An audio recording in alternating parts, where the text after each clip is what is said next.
I was out in Iowa City interviewing Caitlin Clark back at the end of October and kind of asked her what was going to go into her decision process. And one of the things she told me was that she was hoping to make the decision before senior day. A year ago, Caitlin Clark was the league's golden girl, the superstar face that made headlines and packed stadiums. However, after everything she's been through, she's had enough of the rough, borderline ridiculous behavior from the powers that be, because when you've seen firsthand what it takes to survive in this league, the humiliation, the underhanded cheating, the racial jabs, the uncalled fouls, you'd be furious too, and she's not keeping quiet.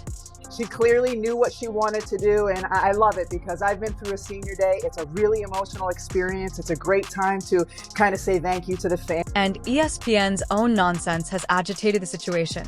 So now Clark's message is crystal clear. This time, she's speaking up not only for herself, but also for young girls who are dreaming of playing basketball but are completely unaware of the difficult road ahead. So I think those were two of my biggest goals. And then obviously college basketball has come true, and then hopefully the WNBA here very shortly. But I think as a young girl, I was super competitive, and my parents always knew that, and I was always somebody that was driven by goals, and I think that's kind of remained the same. And if you don't know the specifics, allow me to tell you everything. The event we're discussing is the WNBA Draft Lottery, which is held annually. The WNBA, which is essentially the pinnacle of women's basketball, attracts new talent from universities and international leagues.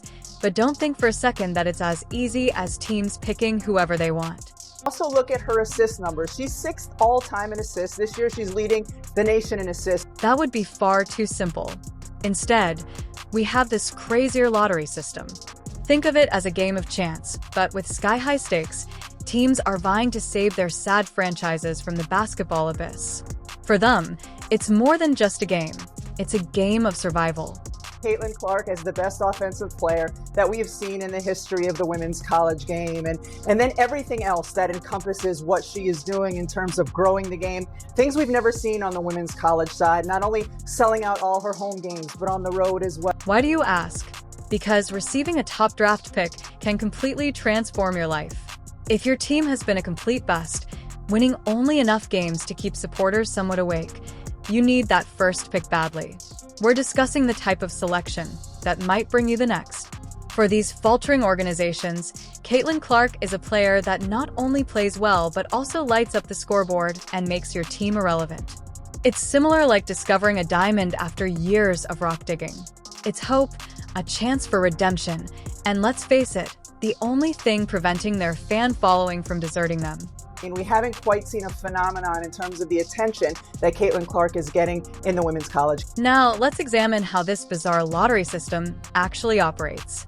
It's kind of ridiculous that 4 teams are vying for the first pick, but it's not just about how bad they were the previous season. Nope, you have to be consistently awful over the previous 2 seasons to have a reasonable chance. The Los Angeles Sparks have the best odds because they've had a few seasons that make any diehard fan cry into their nachos. But don't celebrate just yet because there are no guarantees. A lottery machine is used for the actual drawing. It is essentially fate, but turn it into a sport with 14 numbered balls and a ton of sweating executives. It wasn't something I ever really thought about too much. I was aware of it just because of the media, and that's what people would talk about a lot, but it was never something like, oh my gosh, I need to do this or I need to break this. It's kind of just something that has come with. When those balls begin to bounce around, every team executive is holding their breath and pleading with a higher power that their combination will appear. Only the top 2 picks are then determined in this manner. And whatever luck is left, if you don't make the top 2, you'll have better luck the following year because hope is a delicate thing in this league. Dude, look at the WNBA. They've been playing in front of 300 to 400 people a night for a quarter of a century. However, it's about dreams, not just luck. A desperate need for change, and teams holding on to the hope that a miracle player could change everything. Just take a look at Caitlin Clark, who entered the game and completely changed the course of Indiana Fever.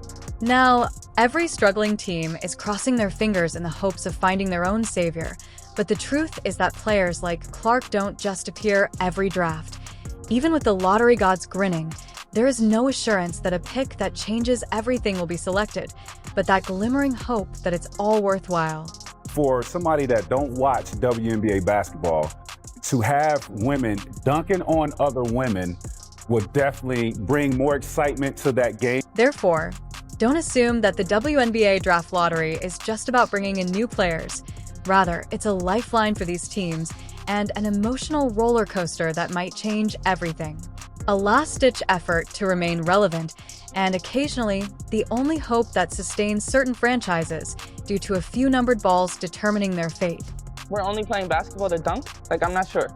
As for the 2025 WNBA Draft Lottery, where desperation is practically leaking out of every team executive's pores, let's start with the Los Angeles Sparks. Do you recall the team's glory days, when they were a dominant force that dominated headlines and stacked championships?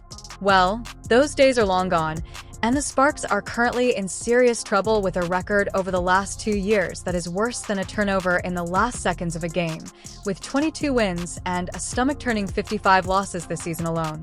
They managed an incredible 8 victories against a heartbreaking 32 losses. It's most likely the type of performance that keeps executives up at night. The Dallas Wings, on the other hand, aren't exactly flying high with only 9 wins and a brutal 31 losses in 2024. Their combined record over 2 seasons sits at a not-so-pretty 31-49, but here's the kicker. They share those odds with the Chicago Sky, so it's basically a desperate tie. The Wings got a taste of the playoffs in 2023, but that spark quickly fizzled out, and now they're back in the trenches praying for a draft miracle to set their franchise on fire, naturally. No. I mean, because listen, y'all are doing the step back, the pull back. Y'all doing everything we're doing, but I don't see a lot of people going up with 2 hands. And, back oh, it's coming. Opportunities are. So you don't think if we just drop it to 9, 10 Nah, and a half? I guarantee. Layla, she's in the dance, but my next child will be drop step dunking. The Chicago Sky, who are currently 31-49 and have a 22.7% chance of obtaining the top pick, need it just as badly as they did in 2024. While they did have a brief run of playoff success in 2023, the wheels have come off, and the Sky fans are just one more disappointing season away from demonstrating in front of the front office with picket signs. They need a player who can turn this sinking ship around, and it's all riding on a handful of bouncing ping pong balls. So, the 2025 WNBA Draft obviously is headlined by Paige Bueckers. Paige Bueckers, one of the best players that there's been. Obviously, she kind of came out last year. But if she was in last year's draft, she would have been the number 2 to Caitlin Clark. Last but not least, the Washington Mystics have a slim 10.4% chance of being selected first. They finished the 2024 season with 14 wins and 26 losses, making them the kid at the back of the line hoping for a miracle. A year ago, they were contenders for the playoffs, but now reality has hit them hard and they don't have much of a chance. Let's face it though, they know they have an uphill battle. Yep. The Mystics with a 10% chance with number 1. LA with 2. We had Dallas at 3, Chicago at 4, and then obviously 5 through 12 are all the same. So, and the elephant in the room comes next. The name Caitlin Clark alone probably makes these teams shudder. She was selected first overall in 2024 by the Indiana Fever, and wow, did she deliver. Clark didn't just play, she transformed the game, pulling the Fever from the brink of obscurity and making them a team that everyone wants to watch. She has the superstar aura and game-changing presence that every franchise aspires to, but the worst part is that she won't be available in the 2025 draft. Sorry, lottery teams. The rest of the league is left staring at an empty field as the Fever has already reached the jackpot. Greetings and best wishes for success with this upcoming group of gifted individuals. It means the Mystics can go for it. Like, the Washington Mystics getting Paige Bueckers means they can go out next year with a lineup of Paige at the 1. You've got Sykes and Atkins at the 2 and 3, who again, like the 3 of those players together will all be like, any of them can dribble the ball. However, the harsh truth is that players like Caitlin Clark don't play for the Los Angeles Sparks every season. Although it's unlikely, Dallas Wings, Chicago Sky, and Washington Mystics are all crossing their fingers in hopes of landing someone who could make even half the effect Clark did. Every struggling franchise is now wondering if fate will be kind to them or if they will have to continue to grind in mediocrity, because even though the 2025 draft will undoubtedly have stars expecting another Caitlin Clark, that's like expecting a lottery win, and we all know how that usually turns out. Clark set the bar so high that it might as well be in orbit.